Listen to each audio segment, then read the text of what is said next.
Hi dears, ഈ ഒരു video discuss ചെയ്യുന്നത് Sree Narayana Guru open university first semester BCom FIUGയുടെ ഭാഗമായിട്ട് വരുന്ന ഫിനാൻഷ്യൽ അക്കൗണ്ടിങ് എന്ന പേപ്പറിൻ്റെ എക്സാം ഓറിയൻറ്റഡ് ക്ലാസ്സാണ്.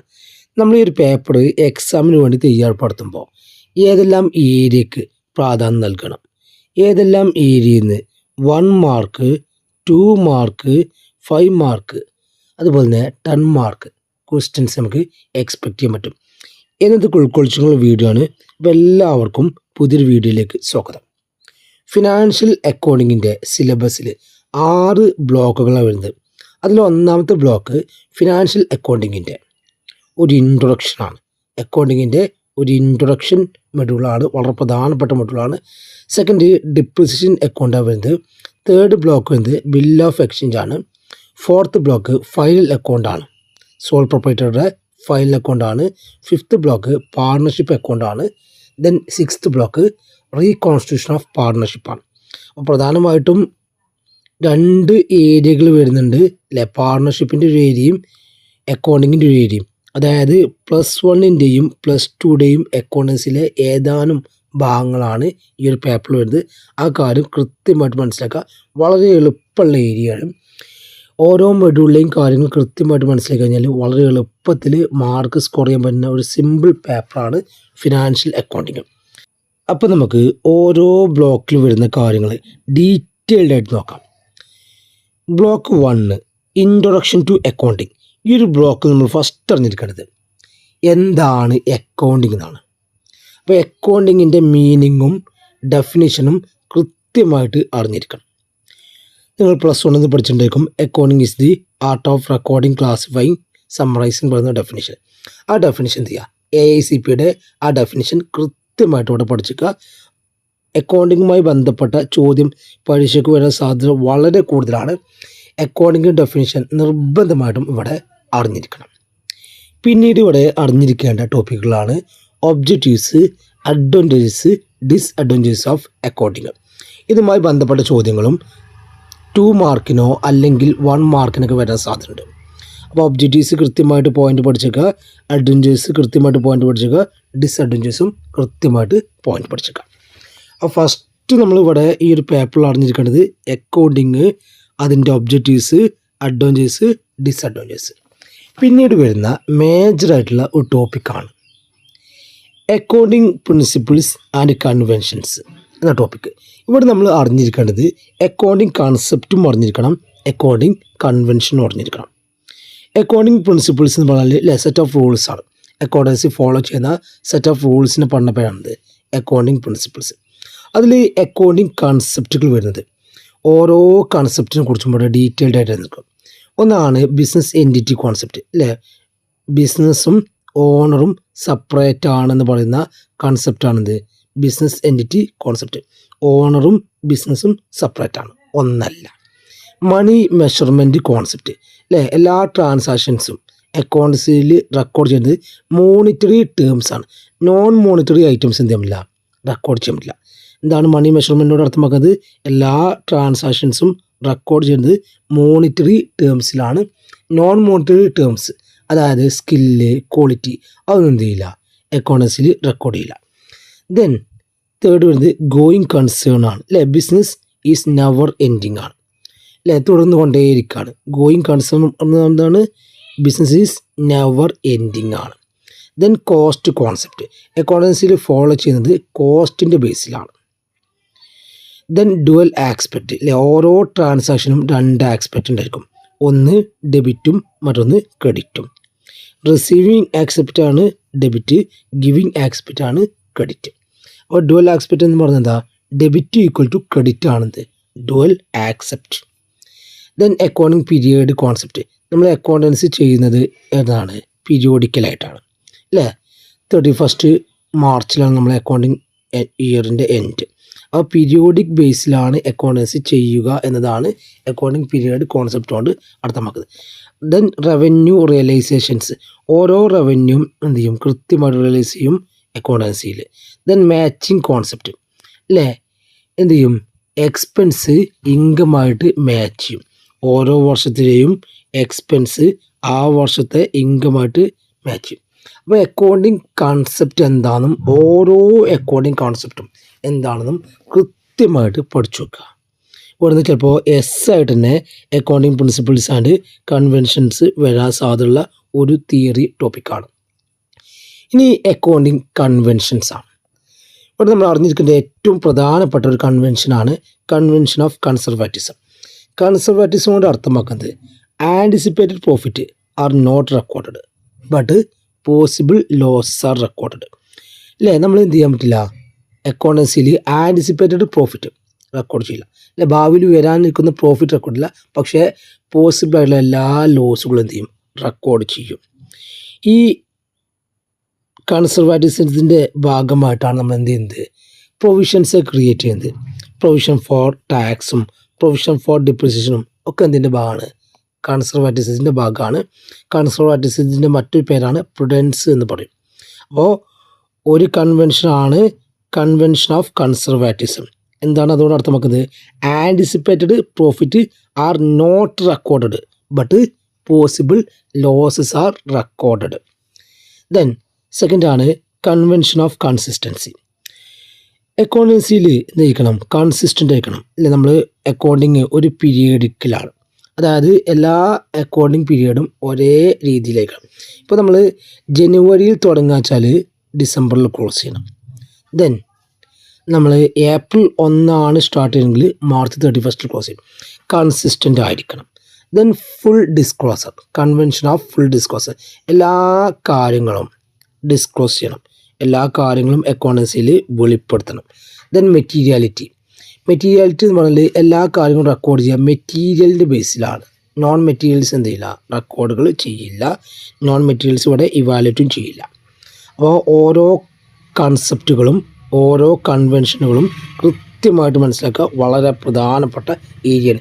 ഇതിൽ ഏത് കൺസെപ്റ്റുകളും അല്ലെങ്കിൽ ഏത് കൺവെൻഷനും 2 മാർക്കിനോ 1 മാർക്കിനോ അല്ലെങ്കിൽ ഇതുമായി ബന്ധപ്പെട്ട ടോപ്പിക്ക് 5 മാർക്കോ ആയിട്ടൊക്കെ വരാൻ സാധ്യതയുള്ള ഏരിയയാണ് അക്കൗണ്ടിങ് പ്രിൻസിപ്പിൾസ് ആൻഡ് കൺവെൻഷൻ. പിന്നീട് ഇവിടെ വരുന്ന വളരെ പ്രധാനപ്പെട്ട ഒരു ഏരിയയാണ് അക്കൗണ്ടിങ് സ്റ്റാൻഡേർഡ്. അപ്പോൾ എന്താണ് അക്കൗണ്ടിങ് സ്റ്റാൻഡേർഡ്, കൃത്യമായിട്ട് അറിഞ്ഞിരിക്കണം, അതിൻ്റെ ഇമ്പോർട്ടൻസ്, ലിമിറ്റേഷൻസ്. ദെൻ ഇന്ത്യയിലെ അക്കൗണ്ടിങ് സ്റ്റാൻഡേർഡ് ബോർഡിനെ കുറിച്ച്, സ്റ്റാൻഡേർഡ് സെറ്റിംഗ് ബോർഡുകൾ. പിന്നീട് ഇവിടെ അറിഞ്ഞിരിക്കേണ്ടതാണ് എന്താണ് IFRS. ഇതിൻ്റെ ഫുൾ ഫോമെങ്കിലും കൃത്യമായിട്ട് പഠിക്കാം. ഇൻ്റർനാഷണൽ ഫിനാൻഷ്യൽ റിപ്പോർട്ടിംഗ് സ്റ്റാൻഡേർഡാണ് IFRS. ലോകത്ത് എല്ലായിടത്തും എന്ത് ചെയ്യുക, ഒരൊറ്റ അക്കൗണ്ടിങ് സ്റ്റാൻഡേർഡ് ഫോളോ ചെയ്യുക എന്ന ലക്ഷ്യത്തോടു കൂടി ഇൻട്രൊഡ്യൂസ് ചെയ്ത അക്കൗണ്ടിങ് സ്റ്റാൻഡേർഡാണ് IFRS. അപ്പോൾ എന്താണ് അക്കൗണ്ടിങ് സ്റ്റാൻഡേർഡ്, അതിൻ്റെ ഇമ്പോർട്ടൻസ്, ലിമിറ്റേഷൻസ്, അതുപോലെ തന്നെ അക്കൗണ്ടിങ് സ്റ്റാൻഡേർഡ് ബോർഡിനെ കുറിച്ചും കൃത്യമായിട്ട് അറിഞ്ഞിരിക്കുക. ചോദ്യങ്ങൾ ഈ ഒരു ഏരിയയിൽ നിന്ന് വരാൻ സാധ്യതയുണ്ട്. നിർബന്ധമായിട്ടും അക്കൗണ്ടിങ് സ്റ്റാൻഡേർഡ് എന്താണെന്ന് പഠിച്ചു വെക്കാം. നെക്സ്റ്റ് വരുന്ന വളരെ പ്രധാനപ്പെട്ട ടോപ്പിക്കാണ് ജേണൽ. അപ്പോൾ എന്താണ് journal? Books of original entry ആണത് ജേണൽ. ജേണൽ എന്താണെന്നും ജേണൽ എൻട്രി ചെയ്താലുള്ള ഒരു പ്രോബ്ലം കൃത്യമായിട്ട് പഠിക്കുക. ഒരു 5 മാർക്കിൻ്റെ പ്രോബ്ലം വരാൻ സാധ്യത വളരെ കൂടുതലാണ്. വളരെ പ്രധാനപ്പെട്ട ഏരിയയാണ് ജേണൽ. ജേണൽ എന്താണെന്നും ജേണൽ എൻട്രീസ് ചെയ്താലുള്ള പ്രോബ്ലംസും സിമ്പിൾ പ്രോബ്ലംസ് ആണ്. ഒരു 10 ട്രാൻസാക്ഷൻ, ഒരു 15 ട്രാൻസാക്ഷൻ നിങ്ങൾ പഠിക്കുകയാണെങ്കിൽ നിങ്ങൾക്ക് എന്ത് കിട്ടും, അതുമായി ബന്ധപ്പെട്ട ചോദ്യങ്ങൾ കൃത്യമായിട്ട് പഠിക്കും. ഒരു 10 ട്രാൻസാക്ഷൻ്റെ ജേണൽ വരാൻ സാധ്യത വളരെ കൂടുതലാണ്. കൃത്യമായിട്ട് ആ ഭാഗം മനസ്സിലാക്കുക. പിന്നീട് ഇവിടെ അറിഞ്ഞിരിക്കേണ്ട ഒരു സിമ്പിൾ ടേമാണ് നരേഷൻ. നമുക്കറിയാം, നമ്മൾ ജേണൽ എൻട്രി എഴുതുമ്പോൾ അല്ലേ, ഓരോ ജേണലിനും താഴെ നമ്മൾ എന്ത് ചെയ്യും, ഒരു ബ്രീഫ് എക്സ്പ്ലനേഷൻ കൊടുക്കും. അല്ലെ, ബ്രാക്കറ്റിൽ ഒരു ബ്രീഫ് എക്സ്പ്ലനേഷൻ കൊടുക്കും. ആ ട്രാൻസാക്ഷനെ കുറിച്ചുള്ള ഒരു ബ്രീഫ് എക്സ്പ്ലനേഷൻ, അതിന് പറഞ്ഞ പേരാണത് നരേഷൻ. ആ brief explanation given in bracket about the transaction in the journal is called narration. എന്താണ് brief explanation given in the bracket about the transaction in the journal is called narration.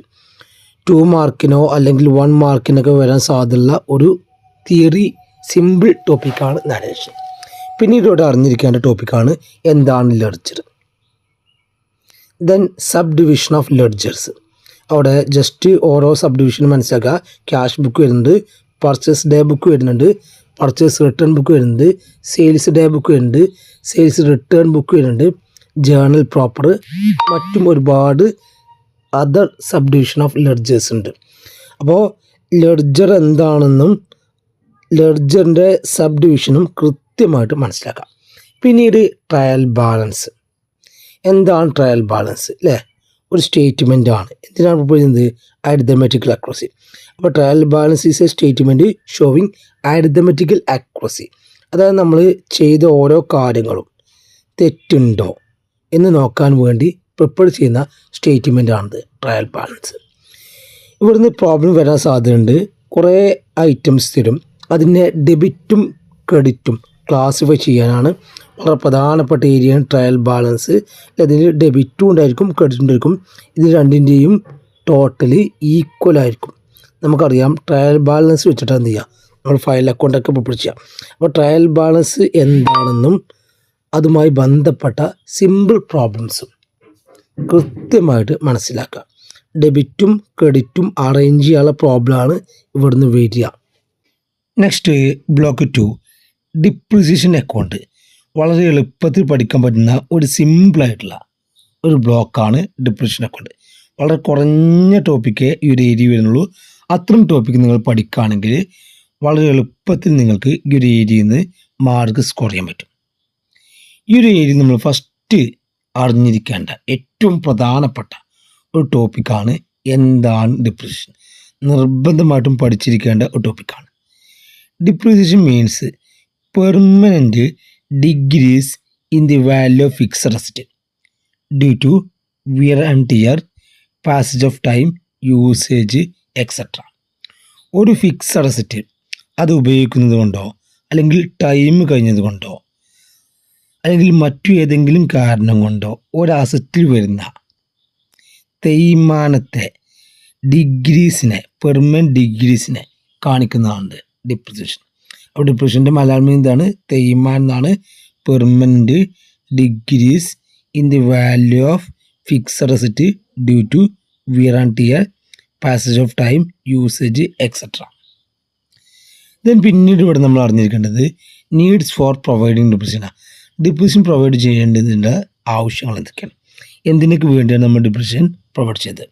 Next വരുന്ന വളരെ പ്രധാനപ്പെട്ട ഏരിയയാണ് cos of depreciation.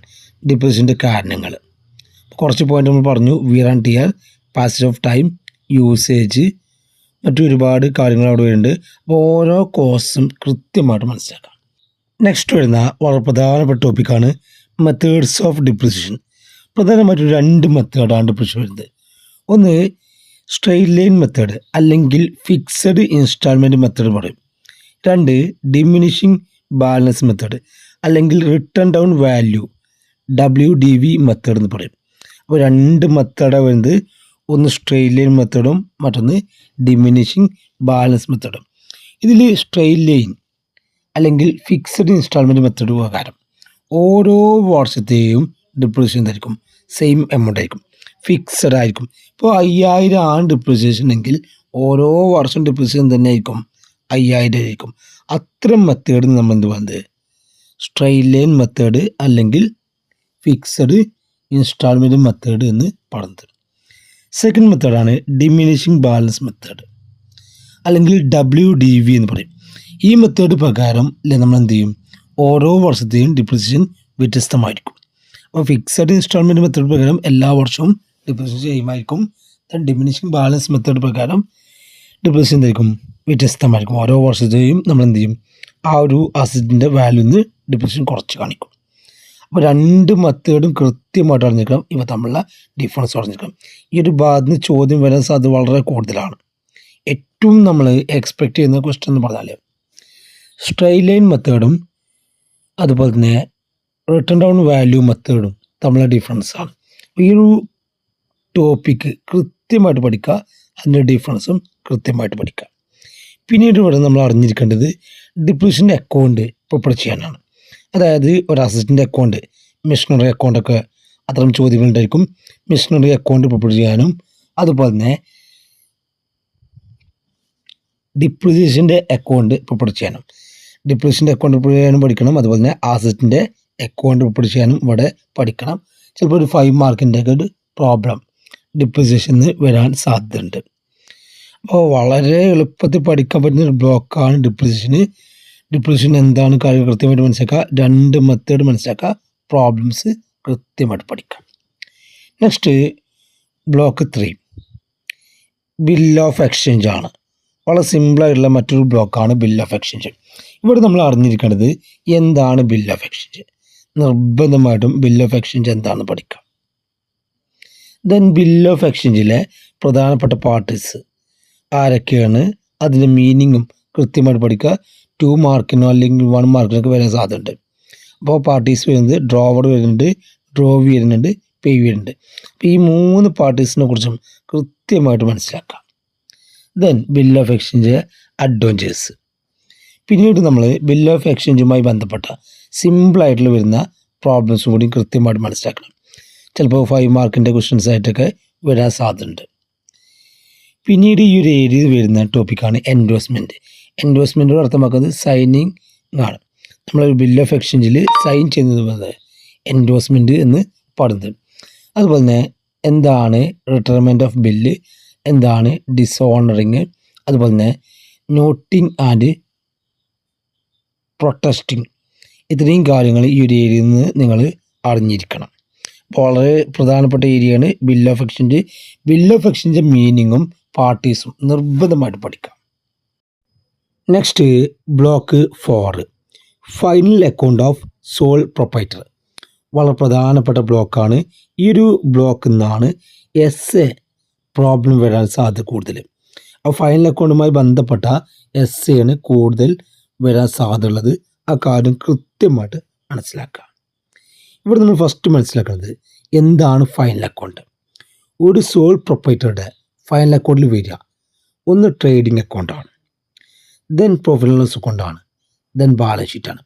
അപ്പോൾ ഒരു sole പ്രൊപ്പറൈറ്ററുടെ final account 3 കാര്യങ്ങളാണ് വരിക: trading account, profit and loss account, balance sheet. അതിൽ ട്രേഡിംഗ് അക്കൗണ്ട് എന്ന് പറഞ്ഞാൽ ട്രേഡുമായി ബന്ധപ്പെട്ട കാര്യങ്ങളാണ്.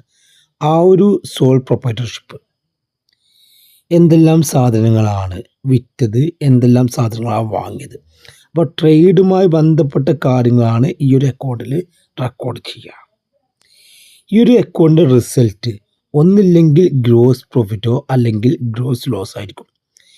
ഇൻകാണ് കൂടുതലെങ്കിൽ ഗ്രോസ് പ്രോഫിറ്റും, ദെൻ എക്സ്പെൻസ് ആണ് കൂടുതലെങ്കിൽ എന്തുമായിരിക്കും, ഗ്രോസ് ലോസും ആയിരിക്കും. നെക്സ്റ്റ് ആണ് profit loss account. Profit loss account prepare ചെയ്യുന്നത് നെറ്റ് പ്രോഫിറ്റോ to show net profit or net loss. ആ ഒരു സോൾ പ്രൊപ്പറേഷൻഷിപ്പിൻ്റെ നെറ്റ് പ്രോഫിറ്റ് അല്ലെങ്കിൽ നെറ്റ് ലോസ് കാണാൻ വേണ്ടി പ്രിപ്പയർ ചെയ്യുന്ന അക്കൗണ്ടാണിത്, പ്രോഫിറ്റ് ലോസ് അക്കൗണ്ട്. ഈ 2 അക്കൗണ്ട് നമ്മൾ ഒരുമിച്ച് പ്രിപ്പയർ ചെയ്യുക. ട്രേഡിംഗ് അക്കൗണ്ടും പ്രോഫിറ്റ് ലോസ് അക്കൗണ്ടും ഒരുമിച്ചാണ് പ്രിപ്പയർ ചെയ്യുക. നെക്സ്റ്റ് ആണ് ബാലൻസ് ഷീറ്റ്. ബാലൻസ് ഷീറ്റ് എന്തല്ല, അക്കൗണ്ട് അല്ല, ഇറ്റ് ഈസ് എ സ്റ്റേറ്റ്മെൻറ്റ്. എന്താ കാണിക്കുക, showing financial position of the business. അപ്പോൾ ഒരു ബിസിനസ്സിൻ്റെ അല്ലെങ്കിൽ ഒരു സോൾ പ്രൊപ്പറേറ്റർഷിപ്പിൻ്റെ ഫൈനാൻഷ്യൽ പൊസിഷൻസ് കാണാൻ വേണ്ടി പ്രിപ്പയർ ചെയ്യുന്ന സ്റ്റേറ്റ്മെൻറ്റ് പറയുന്ന പേരാണിത് ബാലൻസ് ഷീറ്റ്. അതിൻ്റെ ഒരു സൈഡിൽ ലാബിലിറ്റീസ് ആയിരിക്കും, മറ്റൊരു സൈഡിൽ അസറ്റും ആയിരിക്കും, പിന്നെ ടോട്ടൽ ടാലിയുമായിരിക്കും. അപ്പോൾ ഇത്രയും കാര്യം കൃത്യമായിട്ട് മനസ്സിലാക്കുക. ഫൈനൽ അക്കൗണ്ട് എന്ന് പറഞ്ഞാൽ ഏതൊക്കെ വരും, ട്രേഡിംഗ് അക്കൗണ്ട് വരും, പ്രോഫിറ്റ് ലോസ് അക്കൗണ്ട് വരും, ബാലൻസ് ഷീറ്റ് വരും. Next block 5 partnership account. ഈ ഒരു ബ്ലോക്കിൽ നമ്മൾ ഫസ്റ്റ് അറിഞ്ഞിരിക്കേണ്ടത് എന്താണ് പാർട്ണർഷിപ്പ്, അതിൻ്റെ ഒരു ഇൻട്രൊഡക്ഷൻ കൃത്യമായിട്ട് അറിഞ്ഞിരിക്കണം. ദെൻ എന്താണ് പാർട്ണർഷിപ്പ് ഡീഡ്, ജസ്റ്റ് ഒന്ന് അറിഞ്ഞിരിക്കുക. പിന്നീട് ഇവിടെ വളരെ പ്രധാനപ്പെട്ട ഏരിയയാണ് പാർട്ണേഴ്സിൻ്റെ ക്യാപിറ്റൽ അക്കൗണ്ട് എന്താ അർത്ഥമാക്കുന്നത്. പാർട്ണേഴ്സ് ക്യാപിറ്റൽ അക്കൗണ്ട് എന്താണ് അർത്ഥമാക്കുന്നത് കൃത്യമായിട്ട് പഠിക്കുക. 2 മാർക്കിനോ അല്ലെങ്കിൽ 1 മാർക്കിനൊക്കെ വരാൻ സാധ്യതയുണ്ട്. പിന്നീട് ഇവിടെ വരുന്ന ഏറ്റവും പ്രധാനപ്പെട്ട ഏരിയ എന്ന് പറഞ്ഞാൽ പാർട്ണേഴ്സ് ക്യാപിറ്റൽ അക്കൗണ്ട് പ്രിപ്പയർ ചെയ്യാനാണ്. അപ്പോൾ ഈ ഒരു പ്രോബ്ലം നമുക്ക് എക്സ്പെക്റ്റ് ചെയ്യാൻ പറ്റും. പാർട്ണേഴ്സിൻ്റെ ക്യാപിറ്റൽ അക്കൗണ്ട് പ്രിപ്പയർ ചെയ്യാനുള്ള പ്രോബ്ലം കൃത്യമായിട്ട് പഠിച്ചു വെക്കുക. ദെൻ 2 മെത്തേഡാണ് പാർട്ണേഴ്സിൻ്റെ ക്യാപിറ്റൽ അക്കൗണ്ട് പ്രിപ്പയർ ചെയ്യാനുള്ളത്. ഒന്ന് ഫ്ലക്ച്വേറ്റിംഗ് ക്യാപിറ്റൽ മെത്തേഡാണ്, മറ്റൊന്ന് ഫിക്സഡ് ക്യാപിറ്റൽ മെത്തേഡാണ്. ഈ 2 മെത്തേഡിനെ കുറിച്ചും ഇതിൻ്റെ ഡിഫറൻസും കൃത്യമായിട്ട് അറിഞ്ഞിരിക്കണം. ഫ്ലക്ച്വേറ്റിംഗ് ക്യാപിറ്റൽ മെത്തേഡ് പ്രകാരം നമ്മൾ ഒറ്റ അക്കൗണ്ട് ഇപ്പോൾ പഠിച്ചുള്ളൂ. ആ അക്കൗണ്ടിൻ്റെ പറഞ്ഞ പേരാണ് capital account. Then fixed capital method പ്രകാരം നമ്മൾ 2 അക്കൗണ്ട് പഠിച്ചു. ഒന്ന് ക്യാപിറ്റൽ അക്കൗണ്ടും മറ്റൊന്ന് കറണ്ട് അക്കൗണ്ടും. അതിൽ എല്ലാ ട്രാൻസാക്ഷനും നമ്മൾ ചെയ്ത കറണ്ട് അക്കൗണ്ടിലാണ്. ക്യാപിറ്റൽ അക്കൗണ്ട് ക്യാപിറ്റൽ മാത്രമേ കാണിക്കുള്ളൂ. അപ്പോൾ ഫിക്സഡ് ക്യാപിറ്റൽ മെത്തേഡും ഫ്ലക്ച്വേറ്റിംഗ് ക്യാപിറ്റൽ മെത്തേഡും തമ്മിലുള്ള ഡിഫറൻസ് നിർബന്ധമായിട്ടും ഇവിടെ പഠിച്ചിരിക്കാം. പിന്നീട് ഇവിടെ വരുന്ന ഒരു പ്രധാനപ്പെട്ട പ്രോബ്ലം ഏരിയയാണ് profit and loss appropriation account പഠിച്ചാലുള്ള പ്രോബ്ലം. അതും ഇവിടെ പഠിച്ചിരിക്കണം. ചിലപ്പോൾ എസ് ആയിട്ടോ അല്ലെങ്കിൽ 5 മാർക്കിനൊക്കെ വരാൻ സാധ്യതയുണ്ട്. കൃത്യമായിട്ട് മനസ്സിലാക്കുക. 2 ഏരിയയിലാണ് പ്രോബ്ലം പറയുന്നത്. ഒന്ന് അപ്രോപ്രിയേഷൻ അക്കൗണ്ട്, ഒന്ന് പാർട്ട്നേഴ്സിൻ്റെ capital account. Next block 6 reconstitution of partnership. ഇവിടെ 2 ഏരിയ വരുന്നത്, 2 റീകോൺസ്റ്റിറ്റ്യൂഷൻ്റെ ഏരിയ വരുന്നത്. ഒന്ന് അഡ്മിഷൻ ഓഫ് പാർട്ട്ണർഷിപ്പും മറ്റൊന്ന് റിട്ടയർമെൻറ്റ് ഓഫ് പാർട്ട്ണർഷിപ്പും. അതിൽ അഡ്മിഷനിൽ നമ്മൾ അറിഞ്ഞിരിക്കേണ്ടത് അഡ്മിഷനും അതുമായി ബന്ധപ്പെട്ട കാര്യങ്ങളും കൃത്യമായിട്ട് അറിഞ്ഞിരിക്കണം. അവിടെ ന്യൂ റേഷ്യോ എന്താണെന്നും ന്യൂ റേഷ്യോ കണ്ടെത്താനുള്ള പ്രോബ്ലംസ് നിർബന്ധമായിട്ടും പഠിച്ചിരിക്കണം. പിന്നെ അതുപോലെ തന്നെ സാക്രിഫൈസിങ് റേഷ്യോ എന്താണ്? സാക്രിഫൈസിങ് റേഷ്യോ എന്ന് പറഞ്ഞാൽ old ratio minus new ratio ആണത് sacrificing ratio. Then revaluation account problems ആയിട്ടോ അല്ലെങ്കിൽ 5 മാർക്കിനോ വരാൻ സാധ്യതയുള്ള പ്രോബ്ലമാണിത്, റീവാലുവേഷൻ അക്കൗണ്ട്. അപ്പോൾ അഡ്മിഷൻ്റെ ഭാഗത്ത് ന്യൂ റേഷ്യോ കാണാൻ, സാക്രിഫൈസിങ് റേഷ്യോ കാണാൻ, റീവാലുവേഷൻ അക്കൗണ്ടുമായി ബന്ധപ്പെട്ട problems. Then retirement and death ആണ് അടുത്ത റീകോൺസ്റ്റിറ്റ്യൂഷൻ വരുന്നത്. റിട്ടയർമെൻറ്റ് ആൻഡ് ഡെത്ത് ആണ്. ഇവിടെ ഗെയിനിങ് റേഷ്യോ ആണ് ഉപയോഗിക്കുക. ഗെയിനിങ് റേഷ്യോ എന്ന് പറഞ്ഞാൽ new ratio minus old ratio ആണ്. Gain ratio equal to new ratio minus old ratio. ഇതുമായി ബന്ധപ്പെട്ട അക്കോർഡിംഗ് അഡ്ജസ്റ്റ്മെൻറ്റും ഇതുമായി ബന്ധപ്പെട്ട പ്രോബ്ലംസും നമ്മൾ അറിഞ്ഞിരിക്കണം. ഇവിടെയും റീവാലുവേഷൻ അക്കൗണ്ട് തന്നെ പ്രിപ്പയർ ചെയ്യുക. അതുപോലെ തന്നെ പാർട്ട്നേഴ്സിൻ്റെ അക്കൗണ്ടുകളും കാര്യങ്ങളൊക്കെ ഇവിടെ അറിഞ്ഞിരിക്കണം. അപ്പോൾ 2 ഏരിയ വരുന്നത്, ഒന്ന് അഡ്മിഷന് അതുമായി ബന്ധപ്പെട്ട കാര്യങ്ങളും പ്രോബ്ലം അറിഞ്ഞിരിക്കണം, റിട്ടയർമെൻറ്റ് അതുമായി ബന്ധപ്പെട്ട കാര്യങ്ങളും പ്രോബ്ലംസും അറിഞ്ഞിരിക്കണം. അപ്പോൾ ഈ ഒരു പേപ്പറിൽ ഓരോ കാര്യങ്ങളും നമ്മൾ ഡിസ്കസ് ചെയ്തു. ഇതിൽ പ്രോബ്ലം വരുന്ന ഏരിയ എന്ന് പറഞ്ഞാൽ ഒന്ന് ജേണൽ എൻട്രി ആണ്, നിർബന്ധമായിട്ടും പഠിച്ചിരിക്കണം. ദെൻ ഡിപ്രിസിയേഷൻ അക്കൗണ്ട് ആണ്. അപ്പോൾ ജേണൽ എൻട്രി 5 മാർക്കിന് വരാൻ സാധ്യതയുണ്ട്, അല്ലെങ്കിൽ 10 മാർക്കിന് വരും. ദെൻ ഡിപ്രിസിയേഷൻ അക്കൗണ്ട്, അവിടെ ഒരു ആസറ്റിൻ്റെ അക്കൗണ്ട്, ഫർണിച്ചറിൻ്റെയോ മെഷീനറിയുടെയോ അക്കൗണ്ടും അതുപോലെ തന്നെ ഡിപ്രിസിയേഷൻ അക്കൗണ്ടും കൃത്യമായിട്ട് അറിഞ്ഞിരിക്കണം. പിന്നീട് ബിൽ ഓഫ് എക്സ്ചേഞ്ചിൽ പ്രോബ്ലം വളരെ റയർ കേസിലേ വരാൻ സാധ്യതയുള്ളൂ, ജസ്റ്റ് ഒന്ന് അറിഞ്ഞിരുന്നാൽ മതി. ദെൻ ഫൈനൽ അക്കൗണ്ട് എസ് കണ്ടുകാണ്ട് തന്നെ എന്ത് ചെയ്യുക, പ്രോബ്ലം പഠിക്കുക. ഫൈനൽ അക്കൗണ്ടിൻ്റെ പ്രോബ്ലം എസ് കണ്ടുകാണ്ട് തന്നെ പഠിക്കാം. ദെൻ പാർട്ട്ണർഷിപ്പിൻ്റെ ക്യാപിറ്റൽ അക്കൗണ്ട് വരക്കാൻ കൃത്യമായിട്ട് പഠിക്കുക. ഫിക്സഡ് ഇൻസ്റ്റാൾമെൻറ്റ് മെത്തേഡും ഫ്ലക്ച്വേറ്റ് മെത്തേഡിലും ക്യാപിറ്റൽ അക്കൗണ്ട് വരക്കാൻ പഠിക്കുക. അതുപോലെ തന്നെ റീവാലുവേഷൻ അക്കൗണ്ടും പ്രോഫിറ്റ് ആൻഡ് ലോസ് അപ്രോപ്രിയേഷൻ്റെയും പ്രോബ്ലത്തിന് നല്ലവണ്ണം പ്രാധാന്യം കൊടുക്കുക. അഡ്മിഷന് അതുമായി ബന്ധപ്പെട്ട പ്രോബ്ലംസും കൃത്യമായിട്ട് പഠിക്കുക.